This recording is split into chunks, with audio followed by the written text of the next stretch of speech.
प्रिय दर्शकों, सूर्य और बुध का राशि परिवर्तन हो चुका है।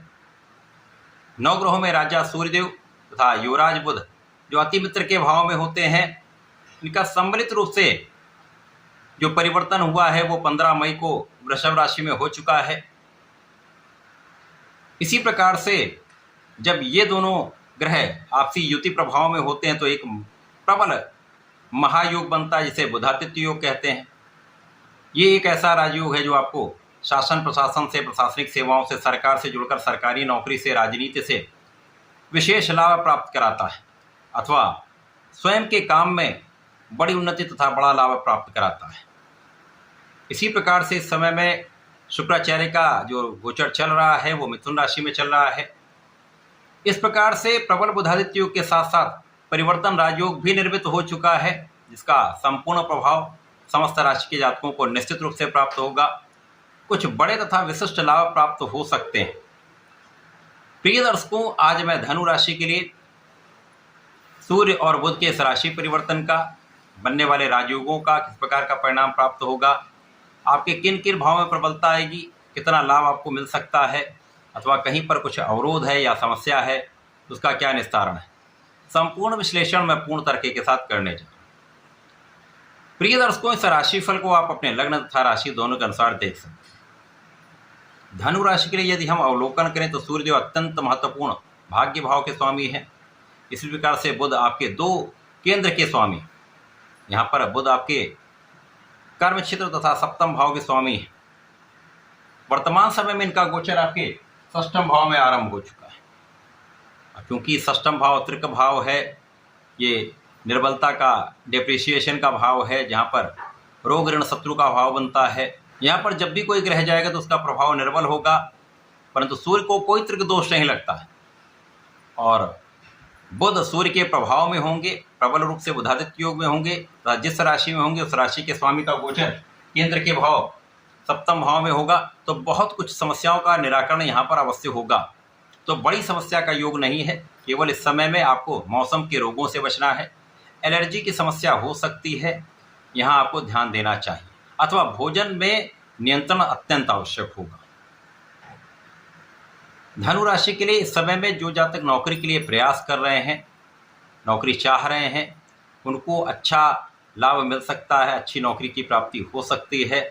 अथवा नौकरी कर रहे हैं, अच्छे अवसरों की प्राप्ति चाहते हैं, परिवर्तन करना चाह रहे हैं, तो यहाँ पर आपके मन के अनुसार आपको परिवर्तन प्राप्त हो सकता है, उन्नति के साथ आपको लाभ मिल सकता है। वे जातक जो विदेश में रहकर कार्य कर रहे हैं, विदेश से संबंधित होकर किसी कार्य में हैं, वहाँ पर कोई समस्या नहीं है, वहाँ पर अच्छा धन लाभ आपको प्राप्त हो सकता है। लेकिन वहाँ पर आपको निष्ठा के साथ पूर्ण रूप से लगे रहना, अपने कार्य क्षेत्र में किसी प्रकार की लापरवाही नहीं करनी।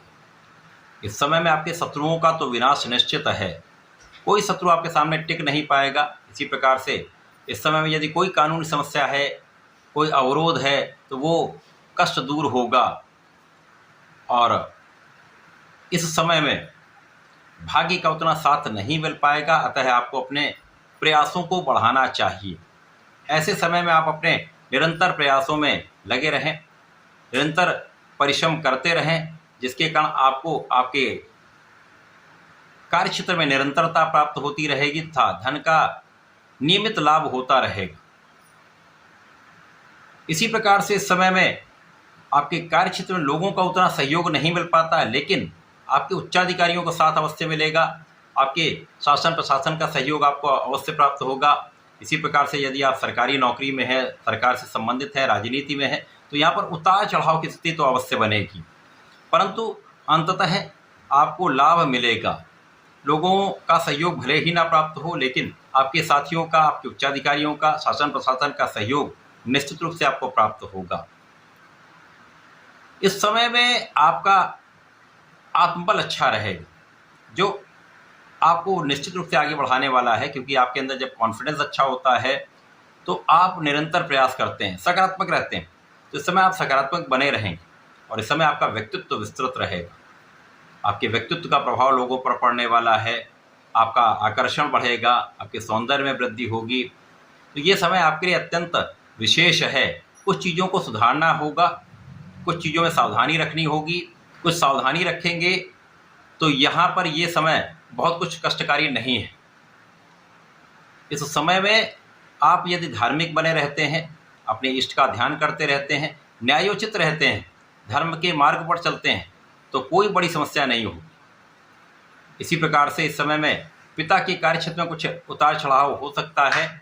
यहाँ ये कुछ तनाव की स्थिति बनाने वाला है, यद्यपि कोई बहुत बड़ा कष्ट नहीं है। ये समय ऐसा है जब आपका लाभ तो प्राप्त होता रहेगा, क्योंकि आपने परिश्रम निरंतर किया है और निरंतर प्रयास से आपको सफलता अवश्य मिलेगी, और आप परिश्रमी बने रहेंगे, आप निरंतर प्रयास करते रहेंगे, तो ये समय आपके लिए एक सामान्य रूप से अच्छा प्रभाव देने वाला है। इस समय में आपके भाई बहनों का पूर्ण सहयोग मिल जाता है, अच्छे साथियों का साथ मिल जाता है। इस समय में जीवन साथी के साथ कुछ मतभेद हो सकते हैं अथवा जीवन साथी के स्वास्थ्य में कुछ समस्या हो सकती है, जहां आपको ध्यान देने की आवश्यकता है। तो ये जो परिवर्तन है बहुत बड़ा लाभदायक नहीं है, कुछ चीज़ों का आपको विशेष ध्यान रखना होगा। तो इस समय में आपको नियमित रूप से सूर्यदेव को जल देना चाहिए, ओम घृणी सूर्याय नमः का जप करना चाहिए तथा गणपति महाराज की आराधना करनी चाहिए। ओम गंग गणपति नमः का प्रातःकाल तथा संध्या के समय में यदि जाप करेंगे तो विशेष रूप से लाभ प्राप्त होते रहेंगे। तो ऐसा करके इसका उपयोग करें, लाभ लें। धन्यवाद, नमस्कार।